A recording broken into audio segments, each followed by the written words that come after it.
Good morning. नमस्कार, आदाब, सत श्री अकाल, वेलकम, सुस्वागतम। क्लास लाइव हो चुकी है। 10:19 अब हुए हैं और तारीख तो आपको पता ही है, आज 16 नवंबर है। जल्दी से आ जाइए सारे के सारे लोग। क्लास लाइव हो चुकी है और एक बार प्लीज कंफर्म कर दीजिए कि आप सभी लोगों के डिवाइसेस में क्लास पूरी तरीके से सही चल रही है, सब कुछ ओके है, वीडियो ऑडियो सब आप ठीक तरीके से सुन पा रहे हैं और देख पा रहे हैं। प्लीज एक बार कंफर्म कर दीजिए।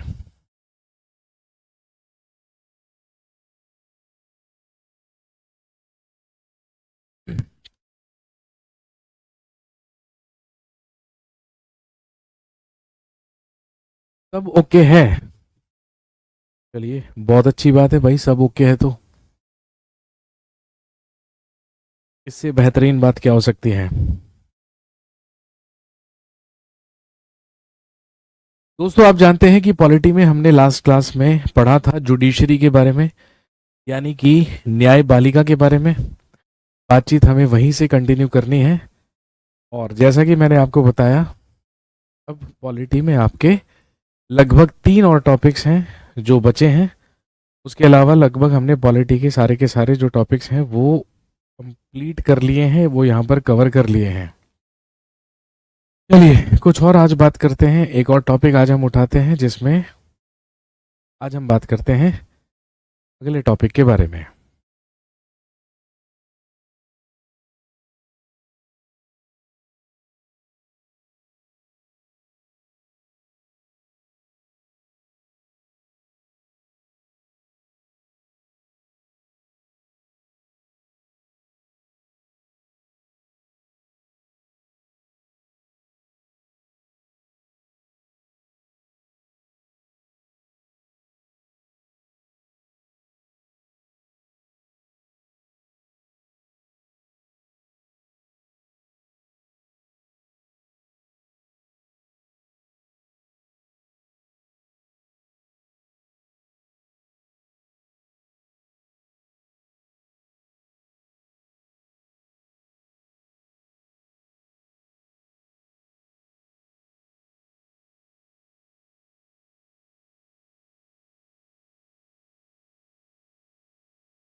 वो आर नॉट ऑडिबल।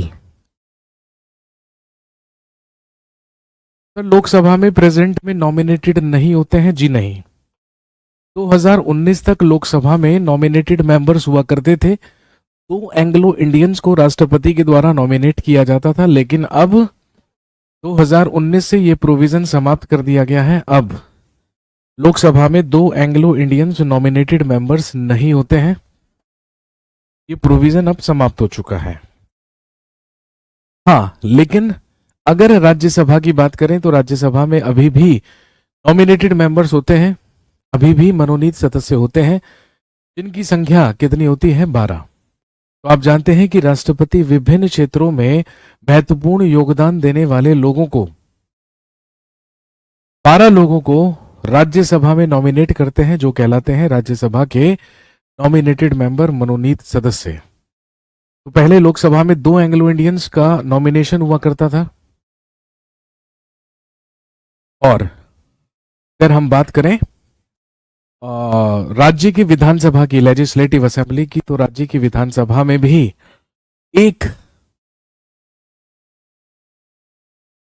राज्यसभा में भी, और सॉरी राज्य की विधानसभा में भी एक एंग्लो इंडियन हुआ करता था जिसका नॉमिनेशन हुआ करता था। अब दोनों के दोनों ही क्या कर दिए गए हैं, समाप्त कर दिए गए हैं। क्लियर हो गई बात? चलिए आगे बढ़ते हैं। आज हम बात करने वाले हैं, this is social and political life.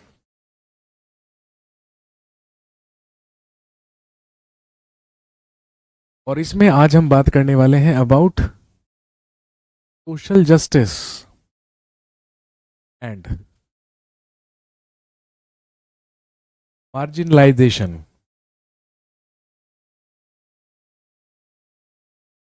Social justice and marginalisation.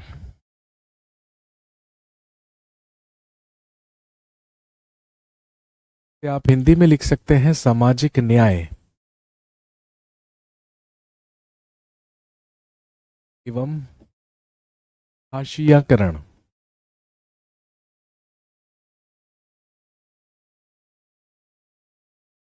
Social justice and marginalisation.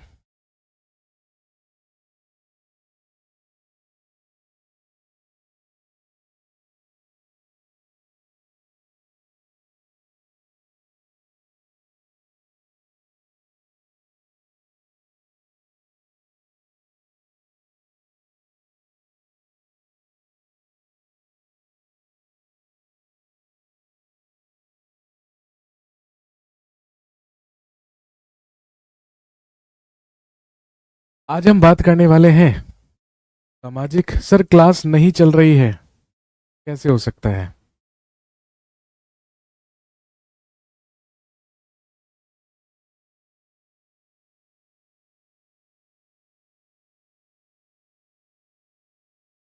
Social justice, सबसे पहले understanding marginalisation.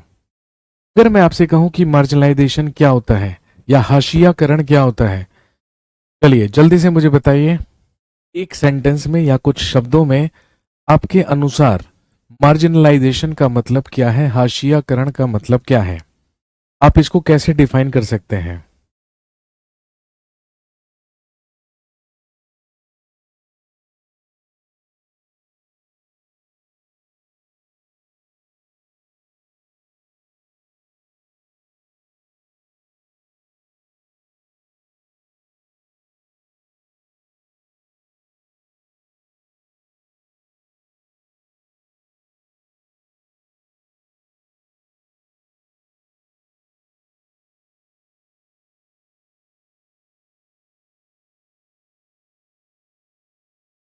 Social exclusion, okay, means में बी लूजिंग पॉइंट, जिसको अपॉर्चुनिटी नहीं मिल पाती।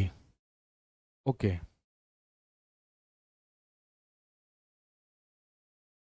इन्हीं दो चीजों को एक में मिला देना, जिनको शिक्षा नहीं मिलती थी। ओके, जिसको शिक्षा नहीं मिलती थी, against of social justice, margin छोड़ना, लाइक कुछ स्पेस देना। ठीक है,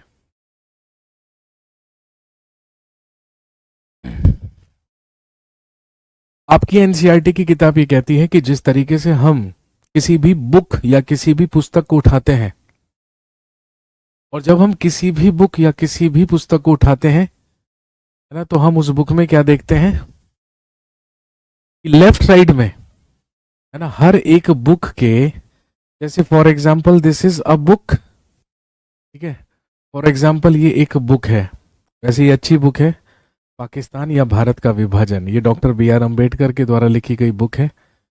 मेरे पास तो खैर खजाना है किताबों का, बहुत सारी किताबें हैं मेरे पास।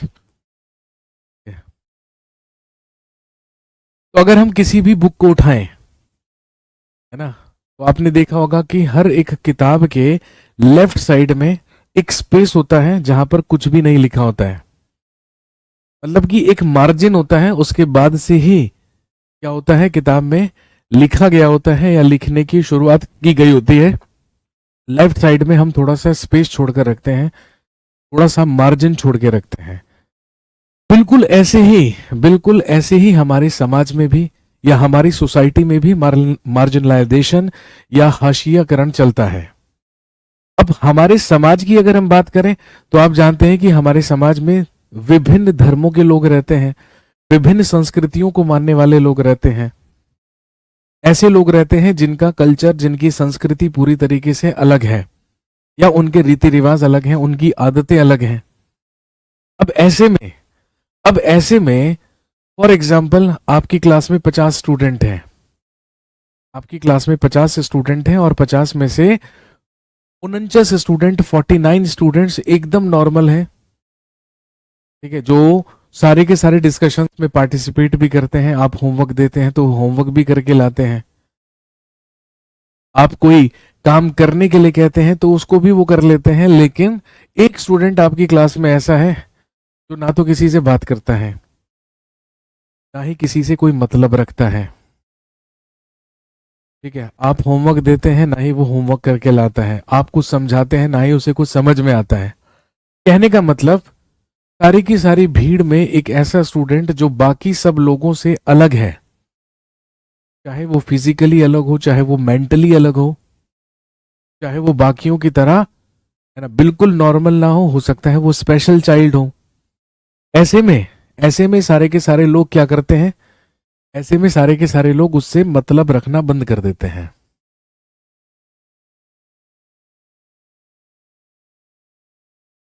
वो सारे के सारे लोग उससे मतलब रखना बंद कर देते हैं क्योंकि वो ऐसा मान लेते हैं कि यार ये हम सब लोगों से अलग है, ये हम सब लोगों से डिफरेंट है, ये हम सब लोगों से भिन्न है, इसलिए हम इसको क्या कर देते हैं, अपने ग्रुप से अलग कर देते हैं, या इसको हम, है ना, भीड़ से क्या कर देते हैं, सेपरेट कर देते हैं, अलग कर देते हैं।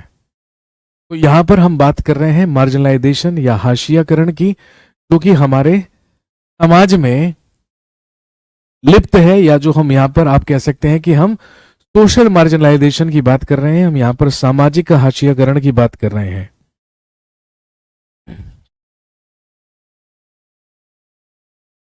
और अगर हम सामाजिक रूप से बात करें तो भाई सामाजिक रूप से तो इसका मतलब सिर्फ और सिर्फ यही है कि किसी भी वर्ग को अधिकारों से वंचित कर देना या अधिकारों से विहीन कर देना या उसे निम्न समाज का दर्जा प्रदान कर देना, वही क्या होता है, मार्जिनलाइजेशन होता है, वही हाशियाकरण होता है। कुछ लोग यहां पर कमेंट कर रहे हैं कि आज क्लास नहीं होगी क्या ऐसा भी है क्या कि कुछ लोगों के डिवाइस में क्लास ही नहीं चल रही है? Let me check.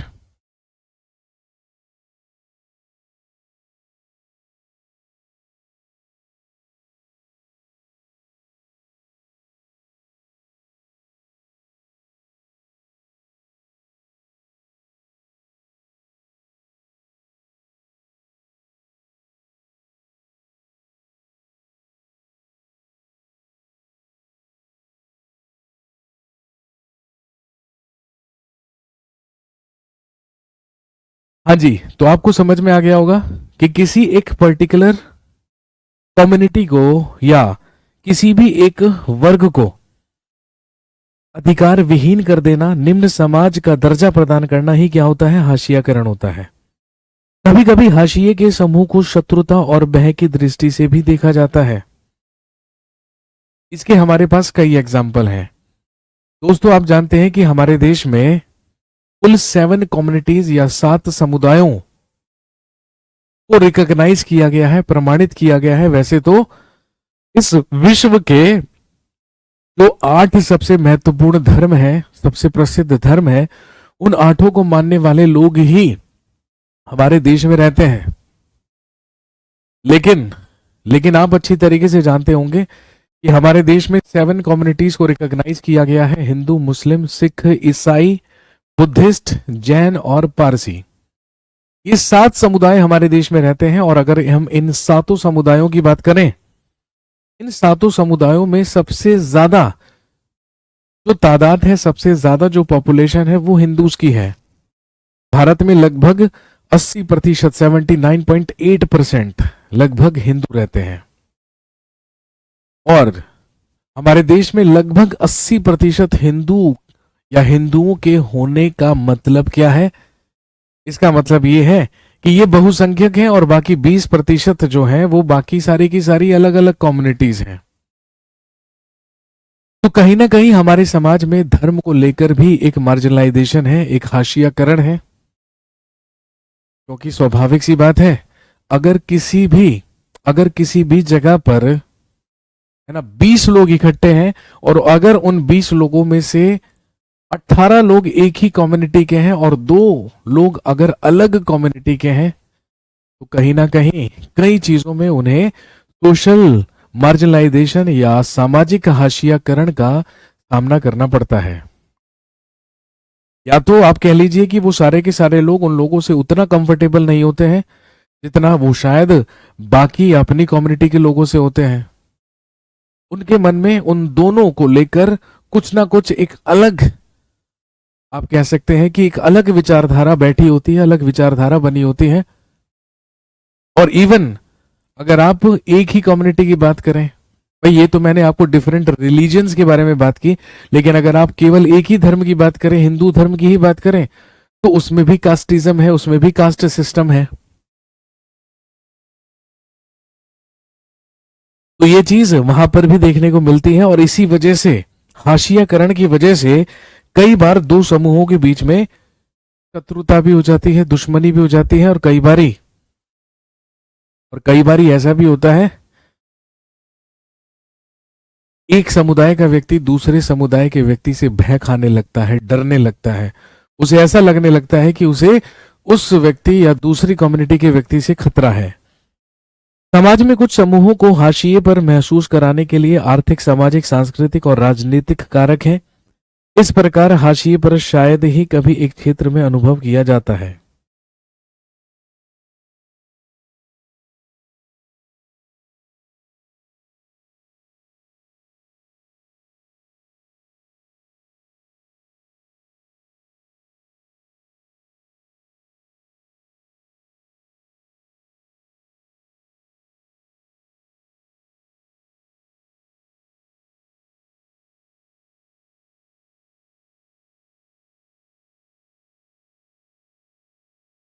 अब जैसे अगर आप आदिवासियों की बात करें, भाई जो ट्राइबल्स होते हैं, जो आदिवासी होते हैं, जो जनजातीय क्षेत्र के लोग होते हैं, तो आप जानते हैं कि आदिवासी जो शब्द है वो मूल निवासियों को दर्शाता है। आदिवासी वो समुदाय हैं जो अक्सर जंगलों के निकट रहते हैं या जंगलों में रहते हैं। आदिवासी विशेष रूप से गुजरात, महाराष्ट्र, राजस्थान, आंध्र प्रदेश, पश्चिम बंगाल जैसे राज्यों और अरुणाचल प्रदेश, असम, मणिपुर, मेघालय, मिजोरम, नागालैंड और त्रिपुरा के उत्तर पूर्वी राज्यों में है। और अगर हम ट्राइबल्स की बात करें, तो अकेले उड़ीसा में 60 से भी ज्यादा आदिवासी समूह रहते हैं या ट्राइबल्स रहते हैं।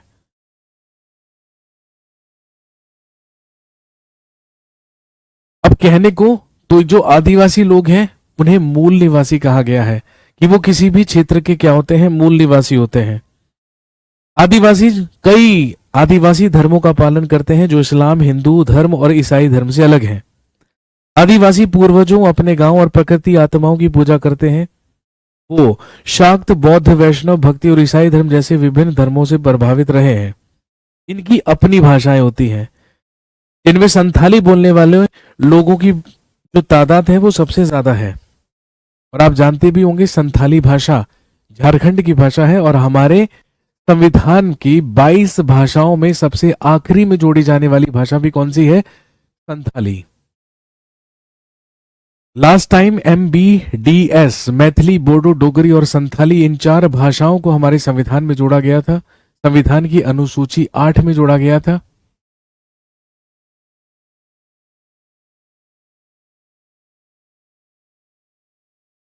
जिसमें संथाली भाषा सबसे आखिर में जोड़े जाने वाली भाषा है।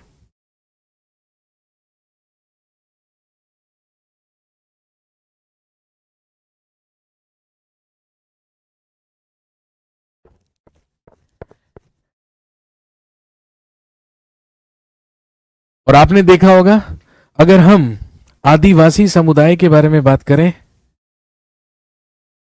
आदिवासियों को लेकर हमारे सोसाइटी के मन में कुछ स्टीरियोटाइपिंग्स हैं, कुछ स्टीरियोटाइप्स हैं।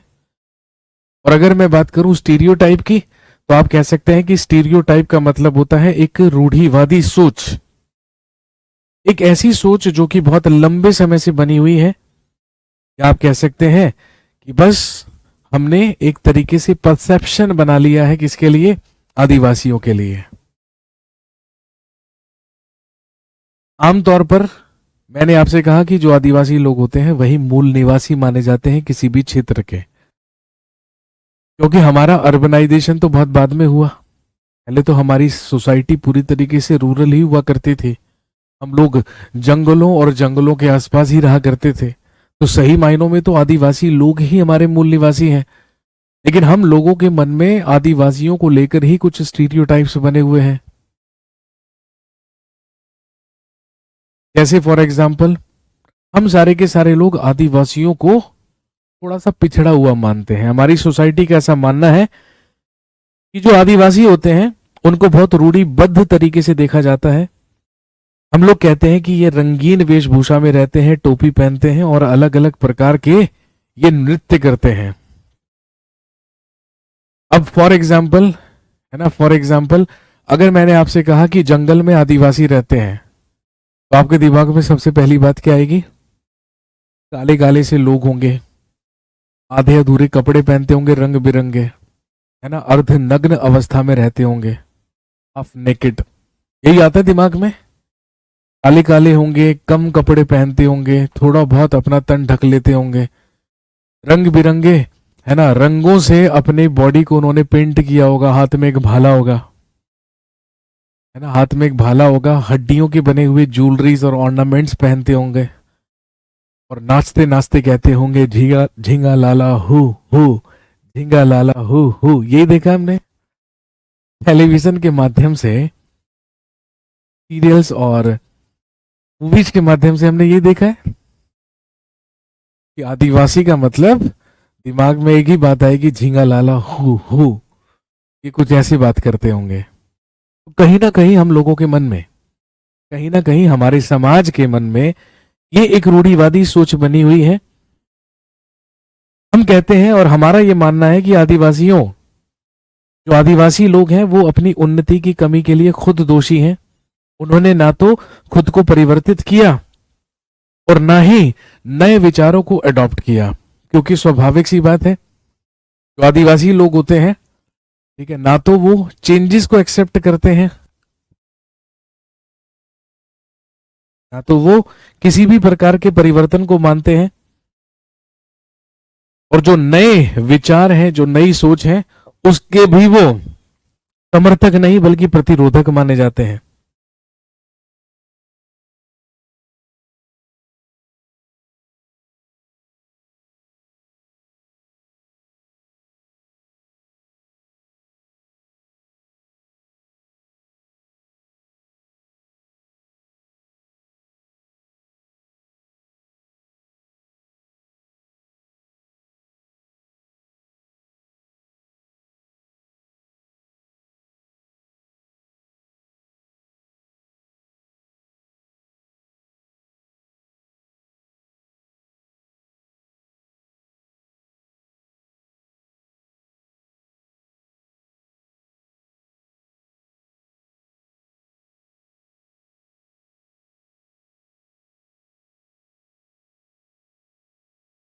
सर मैं भी ट्राइबल्स में आती हूँ राजस्थान से। जी बिल्कुल बिल्कुल आ सकते हैं। अब वो तो हमारी एक सोच है ना, ऐसा नहीं है कि जो ट्राइबल लोग हैं या जो आदिवासी लोग हुआ करते थे उनके अंदर डेवलपमेंट्स नहीं हुई है, डेफिनेटली हुई है, लेकिन कंपैरेटिवली अगर हम देखें तो कम हुई है। ऐसा नहीं है कि जो आदिवासी लोग थे, जो ट्राइबल्स लोग थे, उन्होंने डेवलप नहीं किया। भाई आप जानते हैं कि भारत में जितने भी साम्राज्य और जितनी भी सभ्यताएं पनपी, उसमें जंगलों का या उसमें वनों का एक इंपॉर्टेंट रोल हुआ करता था। आदिवासी लोगों को ही तो जंगल का गहरा ज्ञान हुआ करता था, क्योंकि वो वहां के मूल निवासी थे, और जंगलों से मिलने वाले जितने भी संसाधन थे, जितने भी रिसोर्सेज थे, उनके बारे में सबसे ज्यादा नॉलेज ही किन लोगों को थी? आदिवासी लोगों को, ट्राइबल लोगों को, क्योंकि वो लोग जंगलों से सबसे ज्यादा नजदीक थे, सबसे ज्यादा जंगलों से जुड़े हुए थे। इसीलिए आप कह सकते हैं कि पुराने समय में बहुत सारे राजा महाराजा, बहुत सारे साम्राज्य काफी सारी चीजों पर, काफी सारी चीजों के लिए जंगलों पर ही निर्भर रहा करते थे, इन आदिवासियों पर ही निर्भर रहा करते थे। क्योंकि अगर उन्हें जंगल से, भाई ऑब्वियस सी बात है, अगर कोई भी औषधि, कोई भी जड़ी बूटी चाहिए, उसका ज्ञान किसको होगा? आदिवासियों को होगा। लेकिन धीरे धीरे हमारे देश में डेवलपमेंट हुआ, विकास हुआ। आज की दुनिया में अगर हम बात करें तो आदिवासियों को सीमांत और शक्तिहीन समुदाय समझा जाता है। ऐसा माना जाता है कि यार ये लोग तो शक्तिहीन है और ये लोग तो सबसे बिल्कुल अलग हैं। ये लोग शिकारी और खानाबदोश हुआ करते थे। जगहों को बदल बदल कर एक स्थान से दूसरे स्थान पर विचरण किया करते थे और एक स्थान से दूसरे स्थान पर खानाबदोशों की तरह रहा करते थे।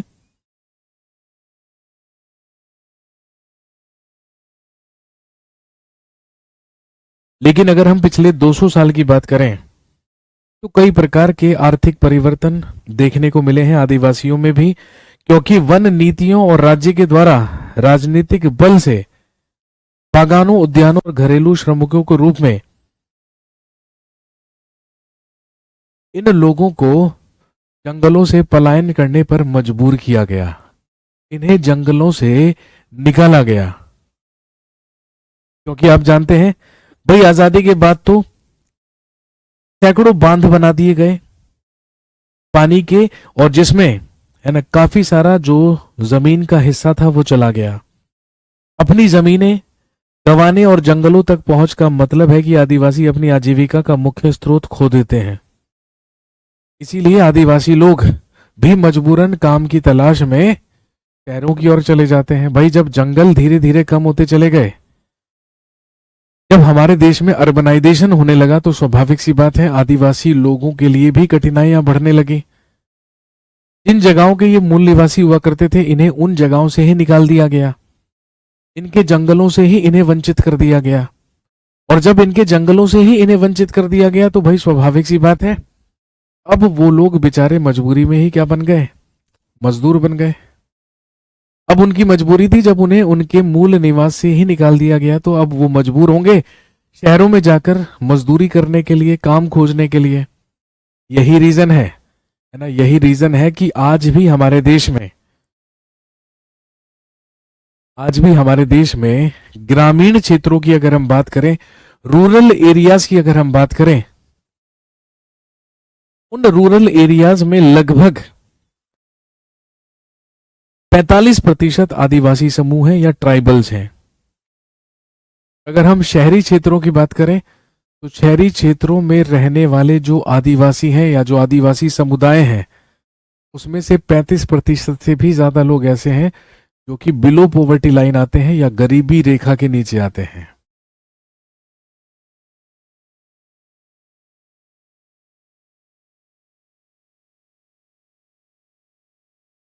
मेरी क्लास नहीं चल रही है तो आप कोशिश कीजिए, एक बारी बैक जाके रिफ्रेश कर लीजिए क्लास को, री एंटर कर लीजिए क्लास में।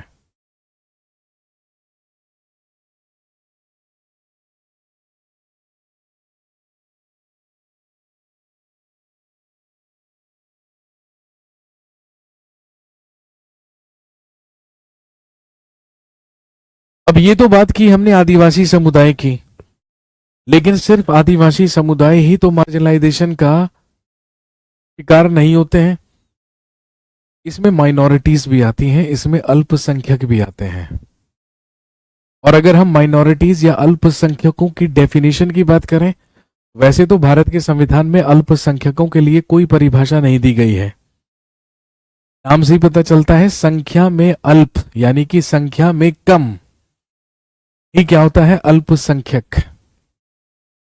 तो अगर हम भारत में बात करें, अपने देश में बात करें, तो यहां पर अल्पसंख्यकों को लेकर भी कुछ रूढ़िवादी सोच बनी हुई है, कुछ स्टीरियोटाइप्स बने हुए हैं। और यही रीजन है कि हाशिएकरण का जो शिकार है वो हमारे देश के अल्पसंख्यकों को भी होना पड़ता है। हालांकि ऐसा ना हो और जो बहुसंख्यक लोग हैं वो अल्पसंख्यक लोगों को हित दृष्टि से ना देखें, इसीलिए हमारे संविधान में चाहे आप किसी भी धर्म के हो, चाहे आप किसी भी जाति के हो, किसी भी मूल वंश के हो, लिंग के हो, कहीं से भी आप बिलोंग करते हो, आप सभी लोगों को क्या माना गया है? इक्वल माना गया है। और माइनॉरिटीज के लिए भी हमारे फंडामेंटल राइट्स में अलग से प्रोविजन किया गया है। अगर हम बात करें अपने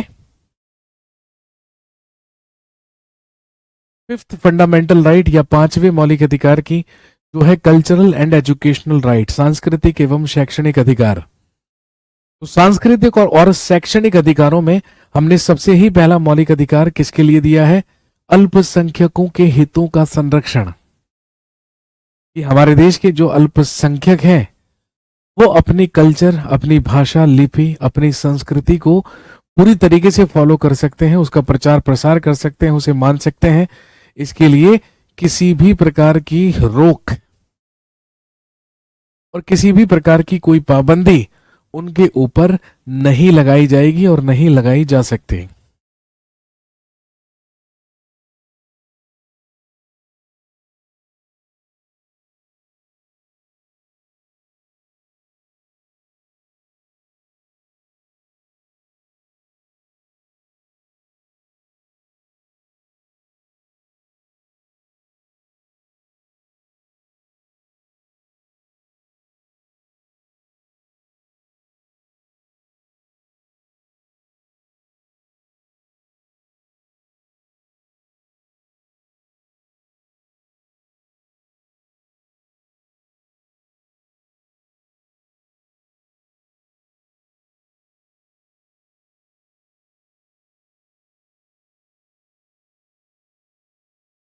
तो जहां एक तरफ हमारे देश, हमारी सोसाइटी में हाशियाकरण से ग्रस्त है आदिवासी समुदाय, तो वहीं दूसरी तरफ अगर हम अल्पसंख्यकों की बात करें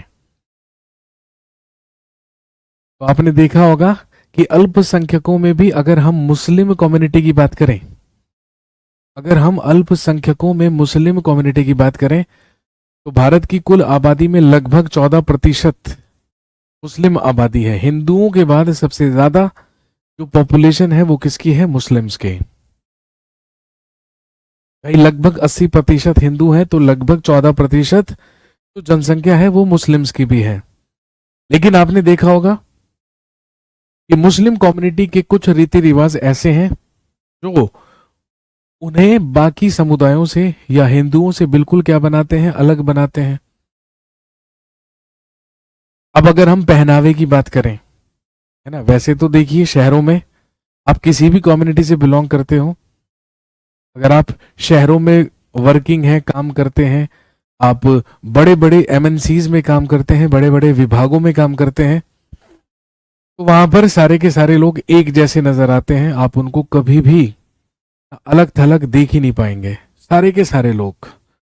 आप किसी एमएनसी में काम करते हैं तो भाई चाहे आप हिंदू हो, मुसलमान हो, सिख हो, ईसाई हो, आपको सूटेड बूटेड रहना होगा, ठीक है। और आपको पता ही है जब हम शॉपिंग मॉल्स में सूट खरीदने के लिए जाते हैं तो सूटों के ऊपर बिल्कुल नहीं लिखा होता है कि ये हिंदुओं के लिए है और ये मुसलमानों के लिए है।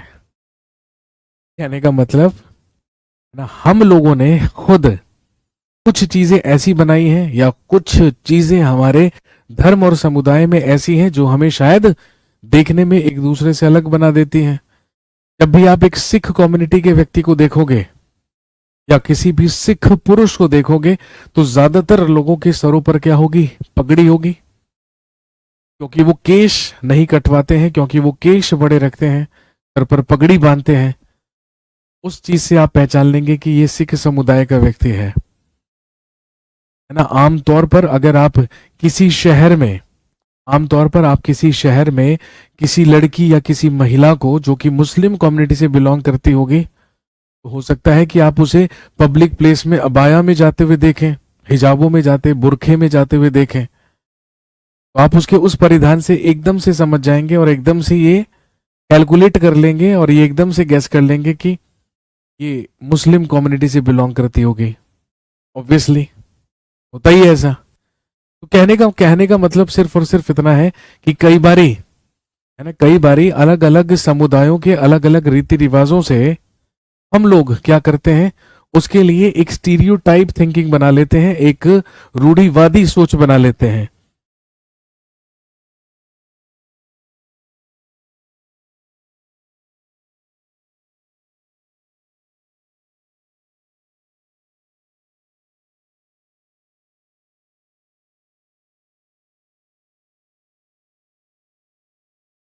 हमारे समाज में हमारे समाज में अगर हम बात करें एससीज और एसटीज की, भाई जहां एक तरफ मुस्लिम कम्युनिटी को बाकी कम्युनिटीज से क्या माना गया, अलग माना गया, मार्जिनलाइज्ड माना गया, बिल्कुल वैसे ही हमारे सोसाइटी में जो शेड्यूल्ड कास्ट और शेड्यूल्ड ट्राइब से बिलोंग करते हैं, यानी कि जो एससीज और एसटीज कम्युनिटी से बिलोंग करते हैं, उन्हें भी इसका सामना करना पड़ता है और करना पड़ा है।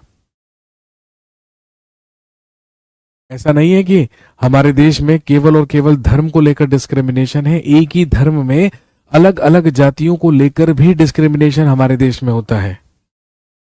तो आप कह सकते हैं कि चाहे डिस्क्रिमिनेशन एससी एसटी का हो, चाहे किसी भी तरीके से मुस्लिम्स का हो, चाहे आदिवासियों का हो,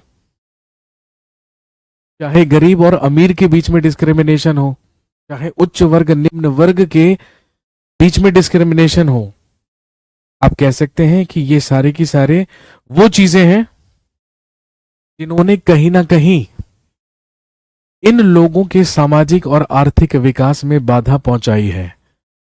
आपने देखा होगा कि हमारे देश के कॉन्स्टिट्यूशन में जो सोशली एक्सप्लॉइटेड कैटेगरीज हैं, जो सोशली एक्सप्लॉइटेड कैटेगरीज हैं, उन लोगों के लिए रिजर्वेशन का प्रोविजन किया गया है, उनके लिए आरक्षण का प्रावधान किया गया है।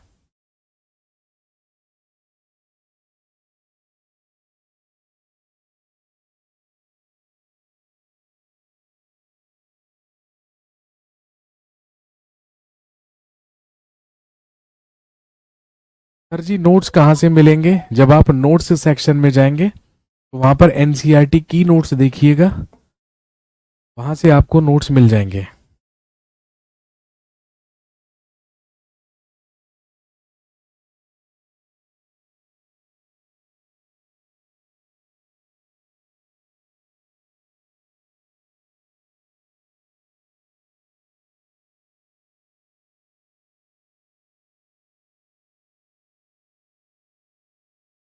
अब इस मार्जिनलाइजेशन से ही बचाव के लिए, इस डिस्क्रिमिनेशन से बचाव के लिए ही हमारे संविधान में फंडामेंटल राइट्स या मौलिक अधिकारों का प्रोविजन किया गया है। और आप जानते हैं, राइट टू इक्वालिटी हमारा सबसे पहला मौलिक अधिकार है, जो साफ साफ जो कि साफ साफ इस हाशियाकरण या इस मार्जिनलाइजेशन को समाप्त करने की कोशिश करता है। आप आप किसी भी वर्ग के हो, आप उच्च वर्ग हो, निम्न वर्ग हो, पुरुष हो, महिला हो, एलजीबीटी हो, गरीब हो, अमीर हो, किसी भी धर्म किसी भी जाति के हो, कानून की नजरों में सारे के सारे लोग एक समान हैं। किसी भी व्यक्ति के धर्म, जाति, मूलवंश, लिंग, जन्मस्थान के आधार पर उसके साथ किसी भी प्रकार का विभेद नहीं किया जा सकता है। और आप जानते हैं कि आर्टिकल 17 में साफ साफ भारत से अनटचेबिलिटी या अस्पृश्यता का अंत कर दिया गया है। तो मौलिक अधिकार हमारे वो संवैधानिक अधिकार हैं जो कि बहुसंख्यक और अल्पसंख्यक यानी कि हाशिए के समूह सहित सभी भारतीयों के लिए समान रूप से उपलब्ध है। चाहे आप आदिवासी हो, दलित हो, मुसलमान हो, महिला हो या किसी भी सीमांत समूह के हो, लेकिन आप सारे के सारे लोग अगर भारत के नागरिक हैं, सिटीजन ऑफ इंडिया हैं, तो आपकी नागरिकता का सम्मान किया जाएगा और आपका किसी भी तरीके से डिस्क्रिमिनेशन या शोषण नहीं किया जा सकता। This is for sure.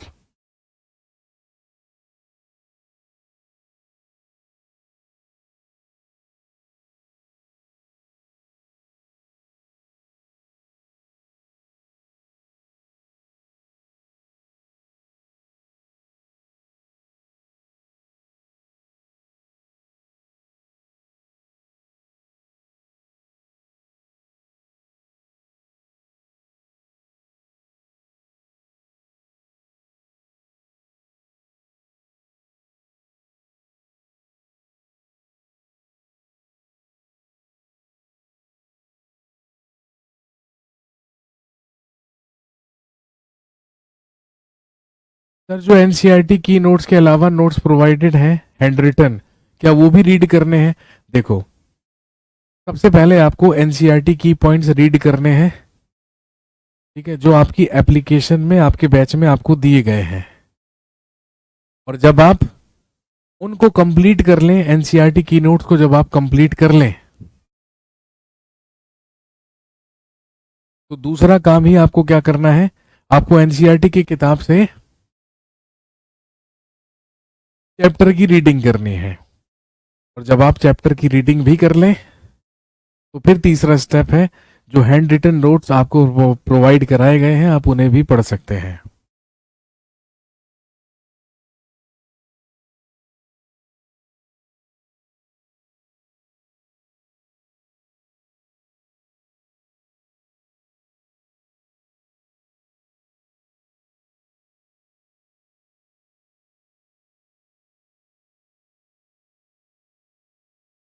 इसके बाद आपकी पॉलिटी में दो चैप्टर्स और बचते हैं, एक तो मीडिया वाला चैप्टर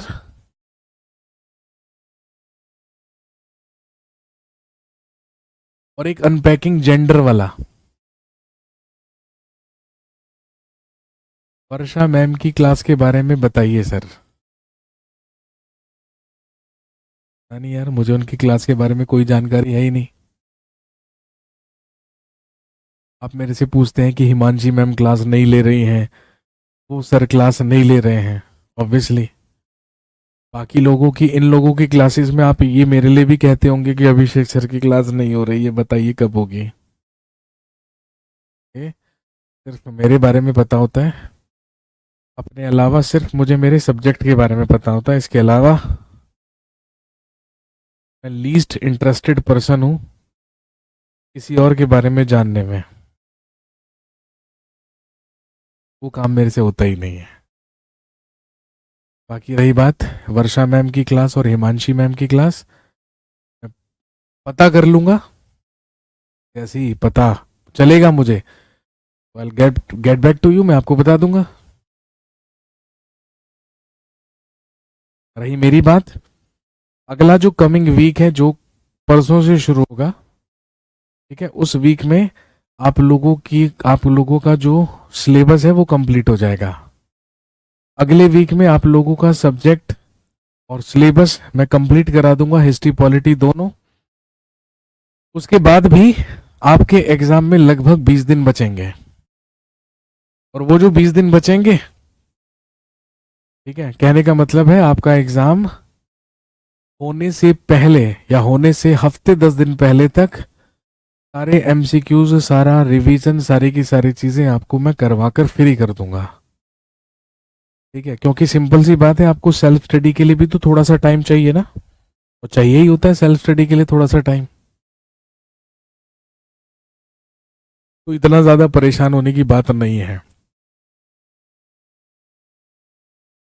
बैक पेन की प्रॉब्लम है, इस वजह से थोड़ा सा टाइम लग गया, अदरवाइज इतना कहने का मौका थोड़ी देता हूं मैं। पढ़ाना कोई ऐसा काम थोड़ी है जो मैं मजबूरी में करता हूँ, मेरा तो पैशन है पढ़ाना, मुझे तो मजा आता है पढ़ाने में। हाँ, लेकिन, है ना, लेकिन जो चीज मैंने आपको फर्स्ट डे बोली थी, मैं अभी भी वही कह रहा हूँ। आपसे तो मैं सिर्फ और सिर्फ एक ही चीज चाहता हूँ, ठीक है, एक ही सपोर्ट चाहता हूँ, और वो मैंने आपको पहले दिन भी बोला था, आज भी कह रहा हूँ, सिर्फ और सिर्फ एनसीईआरटी की जो बुक्स हैं उनकी रीडिंग। क्योंकि जब आप एनसीईआरटी की बुक की रीडिंग करेंगे, तो जब स्टेटमेंट वाले क्वेश्चंस आपसे पूछे जाएंगे, तो वो आपके पकड़ में तभी आएंगे जब आपने word to word, line to line NCERT की रीडिंग करी होगी।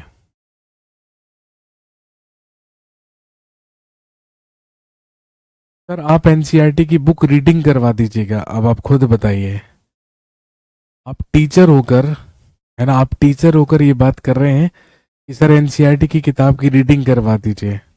आपको लगता है, क्या आपको ऐसा लगता है कि भाई साहब छठी क्लास की एनसीईआरटी की किताब रीड करना भी आपके लिए मुश्किल है? देखो कितनी पतली सी बुक है ना। फॉर एग्जाम्पल, अगर ये छठी क्लास की एनसीईआरटी की हिस्ट्री की बुक है, ठीक है, 100-125 पेज हैं इसमें, बस 100-125 पेज। और अगर आप अंदर के पेजेस खोल के देखेंगे ना, तो भाई साहब कई सारे पेजेस तो ऐसे हैं, ठीक है, जिनमें लिखा बहुत कम है, पिक्चर फोटो वोटो ज्यादा दी हुई है।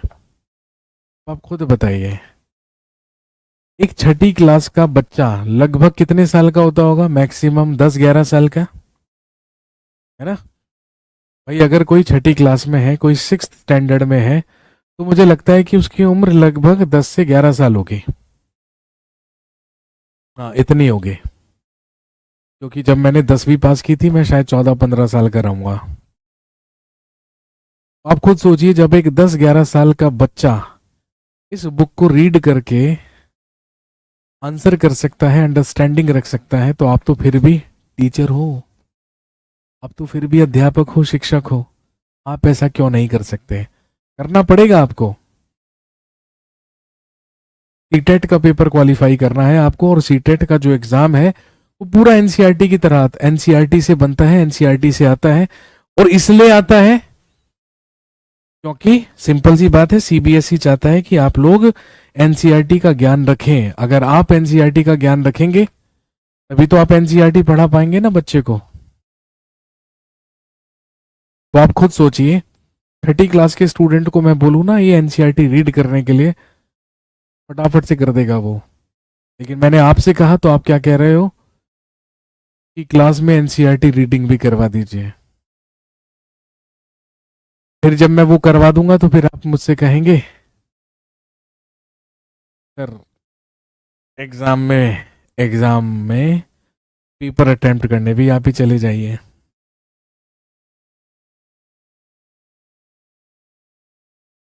कर सकते हैं बट करना नहीं चाहते हैं। जी हाँ, बिल्कुल, मैंने वही तो कहा, आप कर सकते हैं लेकिन आप करना नहीं चाहते हैं। और जब तक करना नहीं चाहेंगे तब तक बताइए कैसे क्वालिफाई करेंगे? पीवाईक्यू अटेम्प्ट करने से सर के ऊपर से जा रहा है, क्या करूं? इसका मतलब आपने एनसीईआरटी की रीडिंग नहीं करी होगी।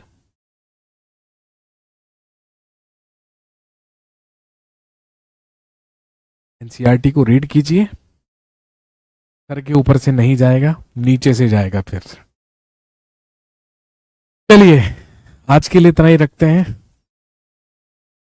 बस ये, अब कमर दर्द मना कर रहा है आगे क्लास को कंटिन्यू करने से, कमर की बैंड बज चुकी है। आज के लिए इतना ही है, इतना ही रखते हैं। अगले वीक में आपका सिलेबस पूरा हो जाएगा। मैं पहले से बहुत रिलैक्स्ड हूँ अब। पहले मेरे को बड़ी टेंशन थी आप लोगों के सिलेबस की, लेकिन अब नहीं है। अगले हफ्ते में मैं फिनिश कर दूंगा, फिर हम रिवीजन करेंगे, एमसीक्यूज करेंगे, चीज़ों को समझ समझ के आगे बढ़ेंगे।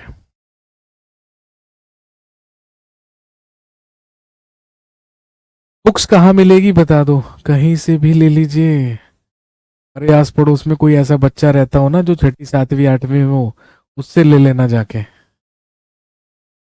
अमेजॉन फ्लिपकार्ट से मंगा लो, एनसीईआरटी की किताबें तो अमेजॉन फ्लिपकार्ट पे मिल जाती हैं। ब्लिंकिट पे मैंने चेक नहीं करा, हो सकता है ब्लिंकिट पे भी मिलती हो, 10 मिनट के अंदर आ जाएंगे। चलिए, हैव अ नाइस वीकेंड। शुक्रिया, धन्यवाद। आपसे मुलाकात होगी सोमवार को सुबह। तब तक के लिए धन्यवाद। किसी को कोई प्रॉब्लम हो तो आप सारे के सारे लोग कनेक्टेड हैं इंस्टाग्राम के थ्रू, नहीं है तो हो जाइएगा। आप लोगों के पास मेरा नंबर भी है, मैंने तो आपको नंबर भी दे दिया है। किसी को कोई प्रॉब्लम हो तो आप मैसेज छोड़ सकते हैं। सैटरडे संडे है, अब मेरी कोई क्लास नहीं है मंडे तक, तो हो सकता है आपको रिप्लाई मिल जाए अगर मैं बिजी नहीं हुआ तो। चलिए, thank you very much, have a nice day. शुक्रिया, धन्यवाद।